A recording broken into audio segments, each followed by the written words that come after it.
నీ బిడ్డల మధ్యలో కూడా ఏకాత్మను నువ్వు నేర్పించాలి. తల్లి బిడ్డలకి ఏం నేర్పించాలి తెలుసా?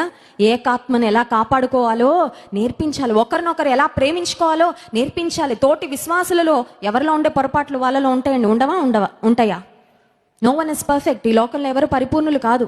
ఎవరిలో ఉండే లోపాలు, ఎవరిలో ఉండే బలహీనతలు వారిలో ఉంటాయి. అయితే క్రీస్తు రక్తం చేత మనందరం కొనబడ్డాము, కడగబడ్డాము అని మనం జ్ఞాపకం ఉంచుకొని, క్రీస్తు ప్రభువులు అందరం ఒకటే అని మనం జ్ఞాపకం ఉంచుకున్నప్పుడు, I'm not better than others, ఇతరుల కంటే నేను గొప్ప వ్యక్తిని కాదు, నేను కూడా బలహీనుడనే, నేను కూడా బలహీనరాలనే అని ఎప్పుడైతే మనం జ్ఞాపకం ఉంచుకుంటామో, ఒకరినొకరం క్షమించుకునే హృదయం ఎప్పుడు ఉంటుందో ఏక మనసుతో మనం ముందుకు వెళ్తాం. హల్లెలూయా.